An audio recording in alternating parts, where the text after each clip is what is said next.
요한복음 2장 1절부터 11절까지의 말씀입니다. 교독으로 하나님의 말씀 봉독하겠습니다. 1절입니다. 사흘 되던 날에 갈릴리 가나에 혼인이 있어 예수의 어머니도 거기 계시고 포도주가 모자란지라 예수의 어머니가 예수에게 이르되 저희에게 포도주가 없다 하니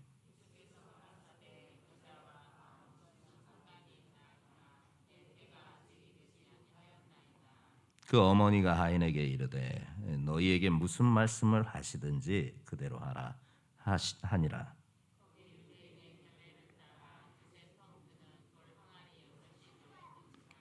예수께서 저희에게 이르시되 항아리에 물을 채우라 하신즉 아그까지 채우니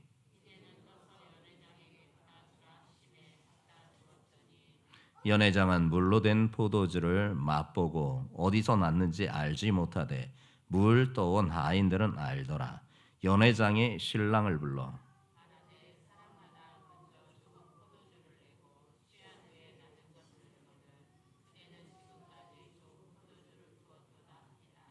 예수께서 이 처음 표적을 갈릴리 가나에서 행하여 그 영광을 나타내심에 제자들이 그를 믿으니라. 아멘. 혼인의 일이 인생의 만나는 큰 변곡점, 전환점 중에 가장 정점에 이루어지는 가장 축복의 시간이에요. 예수님께서 그 축복의 장소에 초청을 받았어요. 혼인잔치에. 자, 그 말씀을 보겠습니다. 1절부터 3절까지의 말씀을 여러분들이 확인해 보겠습니다. 시작.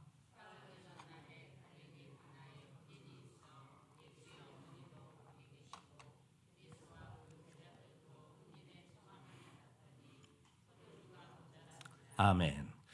혼인잔치는 인간이 살아가는 데 있어서 가장 큰 기쁨의 날입니다. 큰일이야. 여전히 반응이 없어서 인정하지 못하겠다라는 것인지. 예수님께서도 그 제자들과 함께 가나의 혼인잔치에 이렇게 어느 한 사람의 초청을 받아서 아마 지인이겠죠. 지인의 결혼식에 이렇게 참석하게 되었습니다. 혼인잔치의 기쁨을 상징하는 여러 것들이 있겠지만 가장 기쁨을 상징하는 것 중에 하나가 무엇이냐? 포도주예요. 흥을 돋구기 때문에. 잔치에 참여한 손님들에게 풍족한 음식과 더불어서 풍족한 포도주를 준비하여서 그 혼인 기간 동안 혼인 잔치 자리에서 그 음식과 음료, 포도주를 만끽하면서 그것을 먹으면서 그 혼인 잔치의 주인공들, 혼인한 남녀, 신랑과 신부를 축복하고 그 가정을 축복하게 되는 거예요. 그래서 혼인집에 손님들이 충분히 먹고 즐길 수 있는 풍성한 음식과 더불어서 풍성한 음료, 포도주가 준비되어야만 했습니다. 이스라엘 백성들은요, 결혼을 얼마나 소중하게 여겼는지, 인생사에서 가장 기쁜 순간으로 여겼는지 그들의 전통을 보면 우리가 알 수가 있습니다. 물론 그 전통이 현재까지 똑같이 진행되진 않았습니다. 간소화되었어요. 근데 예수님 당시에 이 혼인잔치가 얼마나 성대하게 벌어졌는지를 통하여서 인생에 있어서 가장 기쁜 순간이 혼인잔치라는 것을 말해주고 있는 것을 보게 됩니다. 유대인들의 결혼식은요, 가족과 또한 마을에 그리고 손님들의 큰 축제의 현장이었어요. 그 마을에 누군가가 결혼하면 그 가족만이 아니라 그 동네마저도, 그리고 또한 사방으로 흩어져 있는 친척들, 지인들마저도, 즉 손님들마저도 큰 축제의 현장이었어요. 보통 이 결혼식 연회는요, 노래와 춤으로 일주일 내내 밤새도록 이어졌어요. 와, 큰일이야. 우리나라에서 이렇게 했다가는 난리 날 것 같아요. 우리나라는 결혼식 제 결혼식 할 때는 한 40분 했던 것 같은데 요새는 한 20분 하는 것 같아요. 패백도 있었고 친구들과 피로연도 있었는데 요 사이는 그런 것도 다 생략이 됐어요. 결혼식도 얼마나 간소해야 됐는지 주례가 필요 없어요. 목사가 놀아 요즘. 어? 지네들끼리 뭐 맞추어서 노래를 부든지 춤을 준비하든지 그거로 그냥 끝내고 양가 부모님 인사하는 거로 그냥 끝내는, 결혼식이 20분 내에 이렇게 끝나는 지금 우리네 이 지금 결혼 문화를 우리가 목격하잖아요. 그래서 그것에 대하여서 비판하는 조금 보수적인 사람들은 결혼식이 너무 격식이 없고 너무 약소하다라고 비판하기도 합니다. 그렇게 결혼식이 너무 격이 없고 그렇게 너무 짧고 그렇게 하니까 소중함을 몰라서 그런 것이 아닌가. 그래서 이렇게 가족 간에 불화도 생기면 금방 또 헤어지고 뭐 이런 일들이 생겨나는 거 아닌가라는 그런 얘기도 하기도 합니다. 그런데 유대인은요, 이 당시에 가족들뿐만 아니라 마을의 잔치, 손님들의 큰 축제 현장이었어요. 그 결혼 연회가요, 노래와 춤으로 일주일 내내 밤새도록 이루어졌대도요. 따라서 이 혼인잔치의 끝날 때 정도면 준비한 음식이 떨어질 수밖에 없어요. 특히 흥을 돋우기 위하여 필수적인 이 포도주마저도 떨어질 수밖에 없는 상황이에요. 넉넉하게 준비를 해요. 풍족하게 준비를 해요. 일주일 동안 해야 되니. 그럼에도 불구하고 그 양을 측정하지 못하고 사람 수를 제대로 파악할 수 없는 상황 가운데에서 하루 이틀 3일 4일 정도는 괜찮지만 그 혼인잔치가 끝나가는 일주일이 다 될 때쯤 되면은 음식도 다 떨어지고 포도주도 이미 다 바닥나는 그런 상황에 처하게 되는 거예요. 이 포도주는요, 고대로부터 지중해 근처에서 가장 중요한 음료로 여겨졌어요. 지중해 기후와 토양이요, 우리네 기후와 토양과 달라가지고 특별히 이 포도라는 농작물을 기르기에 아주 적합한 기후와 토양을 가지고 있었대요. 지금도 마찬가지예요. 그래서 농가마다 가장 많이 재배하는 품목 가운데 이 포도가 있어요.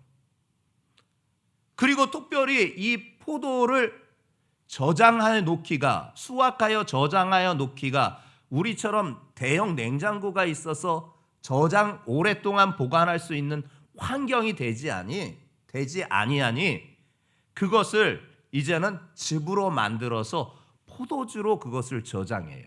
그리고 일정 기간 흐르면 그것이 발효가 되지요. 그런데 그 땅이 또 한 가지 특색이 무엇이냐? 물이 귀한 땅이에요. 물이. 그러다 보니까 이 포도주가 우리에게는 술로 여겨지지만 그들에게는 물과 같은 음료로 항상 집에 비치해 둬야 되는 그런 필수품 중에 하나였어요. 그런데 그 포도주가 잔치자리에 떨어지면 안 되는데 떨어진 거예요. 이 포도주는 하나님의 축복의 상징으로 또한 여겨졌던 아주 귀한 음식이었어요. 그런데 그것이 떨어진 거예요. 지금 현장에 사고가 난 거예요. 잔치집에 포도주가 떨어지는 일은. 잔치의 흥을 돋우는 이 포도주가 떨어진 것은 참으로 큰 낭패가 아닐 수가 없습니다. 이는 잔치의 기쁨이 이제 끊어진다라는 것을 의미하는 것이기 때문에 그래요. 포도주의 부족으로 인하여 이제 이 잔치집의 분위기는 썰렁해질 수밖에 없어요. 흥이 돋아야 가무가 나오잖아요. 춤도 추고 노래도 부르는데 흥이 안 나니 이제는 혼인 잔치자리가 이제는 썰렁해지는 상황이 벌어지는 거예요. 이렇게 포도주가 귀중한 거였어요. 그런데 성도들이요, 이 혼인잔치에서 포도주가 부족하여 그 연회에 참석하였던 사람들의 기쁨이 끊어진다라는 것은 이 세상의 기쁨이 영원하지 않다라는 것을 상징적으로 보여주는 일이에요. 즉, 이 세상에서 맛볼 수 있는 기쁨과 만족과 감격은 제한적이라는 것입니다. 세상 사람들은 세상에서 영원한 기쁨과 또한 만족과 쾌락을 찾고 있지만 잔치집에 부족한 포도주와 같이 세상으로 말미암는 기쁨은 온전하고 영원하지 못하다라는 사실입니다. 물질도 마찬가지예요. 누가복음 12장 15절에 말씀하시기를 저희에게 이르시되 삼가 모든 탐심을 물리치라 사람의 생명이 그의 소유에 넉넉한 데 있지 아니하니라 하시고, 예수님께서 이렇게 말해요. 삼가 모든 탐심, 욕심, 그것을 다 물리치래요. 사람의 생명에 소유에 넉넉한데, 물질이 넉넉한데 있지 않다라고 예수님께서 말씀하시는 바가 또한 있어요. 즉, 탐심을 이루게 하는 욕심도, 물질에 대한 욕망도 그것이 제한적이라는 거예요. 혼인잔치의 포도주가 떨어짐을 통하여서 이 세상의 기쁨이 영원하지 아니한다라는 것을 이렇게 상징적으로 보여주고 있고, 물질 또한 마찬가지인 것이에요. 정말 영원한 기쁨이고 이 세상에서 찾을 수 없는 기쁨은 오직 예수님만으로만 이루어지는 것입니다. 어떻게요? 영원한 기쁨이 이 세상에서 찾아볼 수 없는 이유의 원인이 죄의 오염 때문에 그랬거든요. 이 죄의 오염으로 불안정한 세상이 되었기 때문에 이 세상에는 영원한 기쁨도, 영원한 만족도, 영원한 구원도 없게 된 거예요. 그런데 그 죄의 문제를 해결하시고자 하나님 되신 그분께서 우리와 같은 인생의 모습으로 이 땅에 직접 오셔서 온 인류의 죄를 위하여서 당신의 몸으로 희생제를 드리심으로 온 인류의 죄를 사하여 주시는 그 말로 형용할 수 없는 은혜를 베풀어 주셨던 거예요. 그리고 그 사실을 믿는 자들은 누구나 할 거 없이 그 어떤 조건도 필요하지 않고 하나님의 구원을 받는 그 크신 은혜를 베풀어 주셨던 거예요. 그래서 예수님만이 우리에게 참된 기쁨을 주시는 것이고, 예수님만이 우리에게 참된 만족을 주시는 것이고, 그분이 주신 기쁨과 그분이 주신 그 만족과 그분의 주신 구원만이 영원한 것이에요. 완전하고 완벽하고 온전하고 영원한 것이에요. 사랑하는 성도들이여, 세상 사람들이 세상의 것으로 기쁨과 만족과 구원의 방법을 찾는 어리석음이 혹 우리 성도들에게는 없기를 주님의 이름으로 부탁드립니다.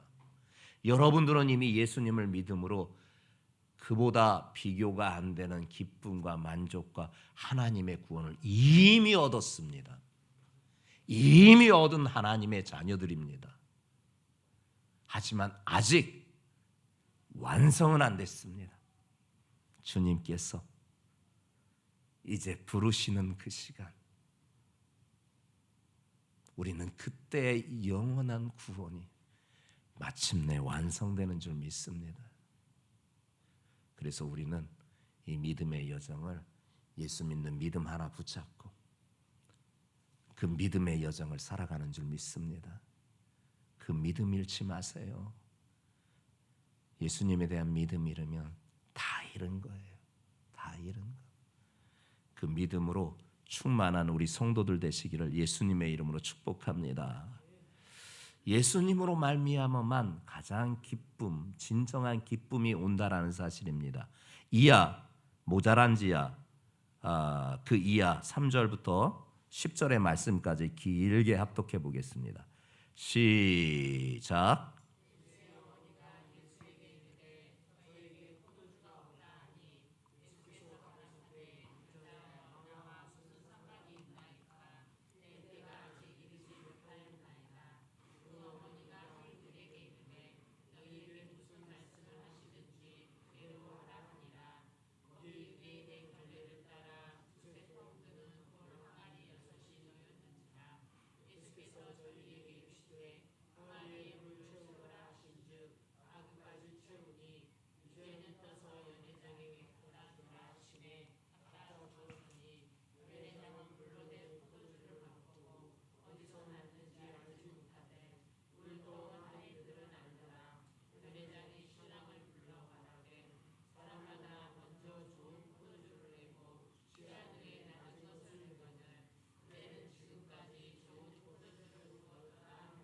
그래요.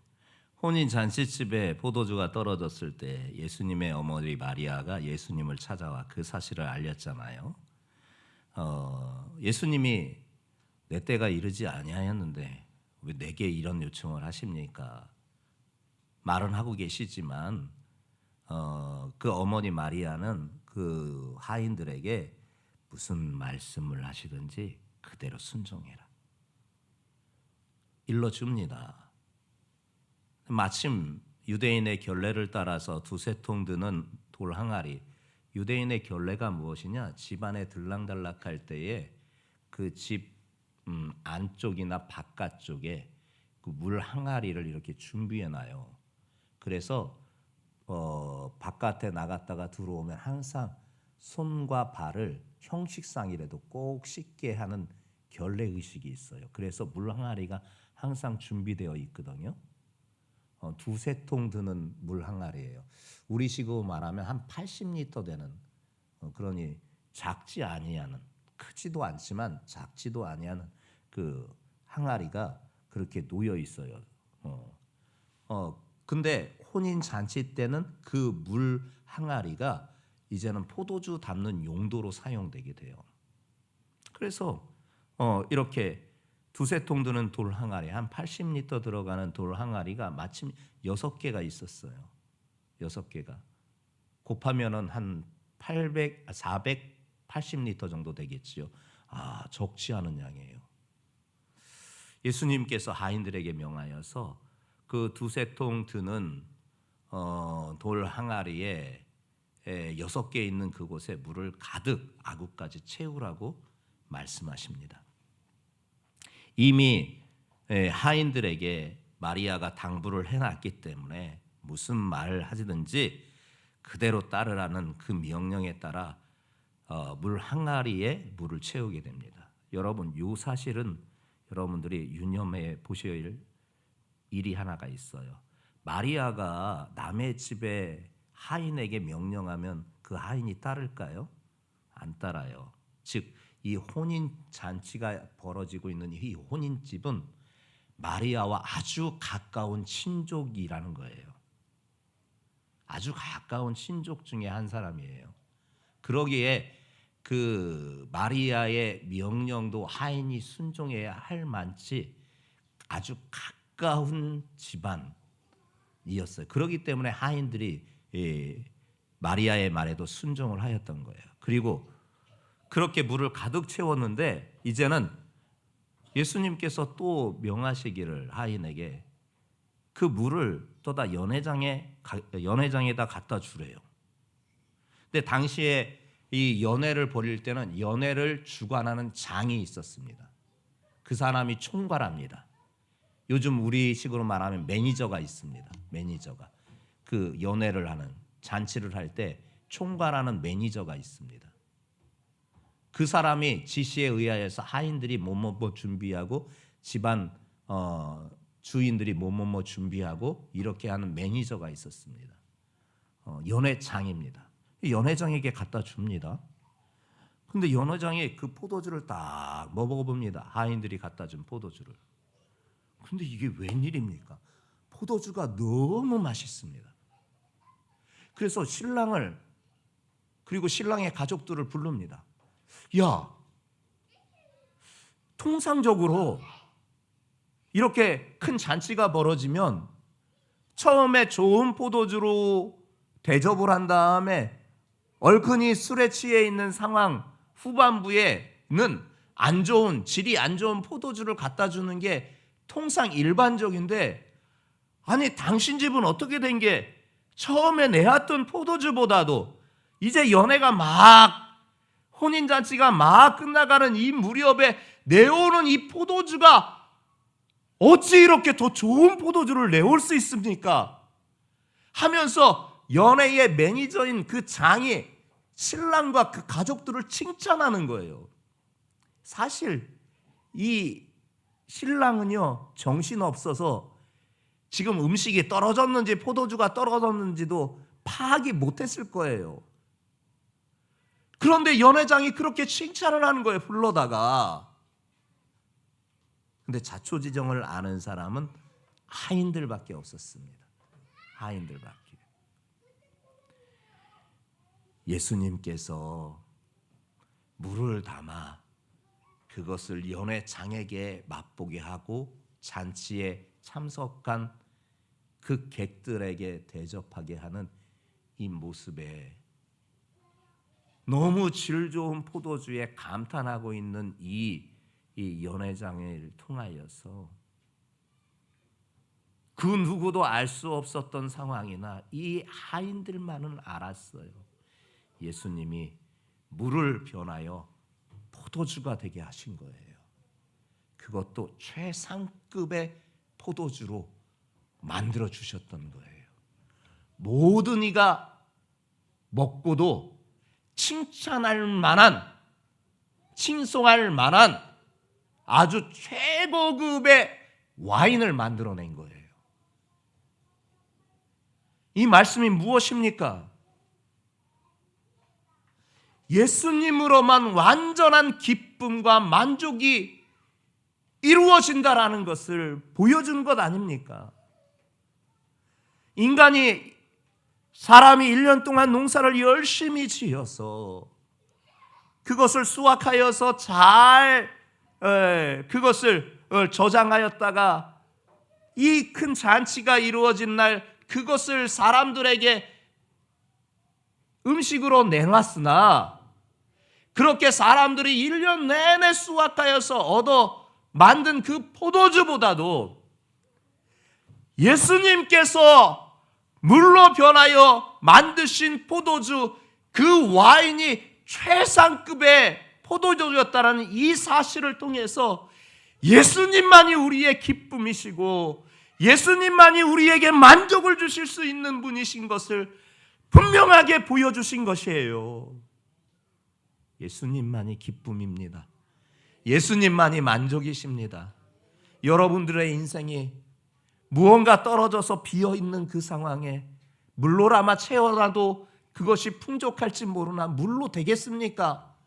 최상급으로 변화시켜주는 역사는 예수님으로 말미암아 이루어지는 역사인 거예요. 예수님으로만 여러분들의 최고의 인생의 상품이 될 수 있는 역사를 만드시는 거예요. 그래서 우리는 예수님만 붙잡고 갑니다. 그래서 우리는 예수님만 의지하고 살아갑니다. 예수님께서 내 인생을 최고급의 포도주의 변화와 같은 인생의 역전을 이루어 주실 줄 믿습니다. 말씀하시는 바 마무리하고 있습니다. 11절 말씀입니다. 시작.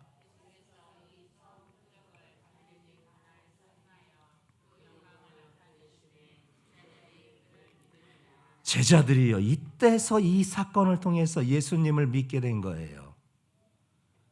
그리고 이 사건을 통하여서 하나님의 영광을 예수님께서 나타내신 거예요. 근데 여러분, 여기에서 단어 하나가 여러분들이 잘 보셔야 돼요. 이적이란 단어, 기사라는 단어를 쓰지 않고 표적이란 단어를 썼어요. 영어로 말하면 사인이에요. 이 사건을 통해서 무언가 일러주시고자 하는 사인으로, 표적으로 바로 이 가나의 혼인잔치가 이루어졌다라는 거예요. 그것은 지금 내내 시작부터 지금까지 말씀드리는 것처럼 예수님만이 우리의 완전한 기쁨이시고 완전한 만족이시고 그분만이 우리의 구원자이신 것이라는 이 사실입니다. 우리 그분만 믿읍시다. 그분만 따라갑시다. 다른 거 필요 없습니다. 저는 여러분들에게 확신으로 말합니다. 예수님만 붙잡으면 예수님이 내 인생 끝장내 주실 줄 믿습니다. 물이 변하여 포도주로 변하는 역사처럼 우리의 인생이 반전되어 역전하는 인생은 예수님을 만나면 끝나는 것이에요. 그 예수님이 여러분들 안에 충만히 계시니 그 예수님을 더욱더 가까이 나아가는 우리 성도들 모두가 되시기를 예수님의 이름으로 축복합니다. 전능하신 하나님, 거룩하신 내 아버지요, 예수님만 의지하고 예수님만 믿고 따라가는 우리 주한 성도들입니다. 아버지, 또한 고난주간 한 주간을 맞이하며 주님이 고난의 그 길을 가심을 더욱 묵상하는 한 주간을 살 것입니다. 아버지, 그 어느 때보다도 은혜의 시간으로 채워주시옵고 또한 더불어서 주의 큰 역사가 나타나는 이 한 주간의 삶이 되게 인도하여 주시옵소서. 예수님의 이름으로 기도합니다. 아멘.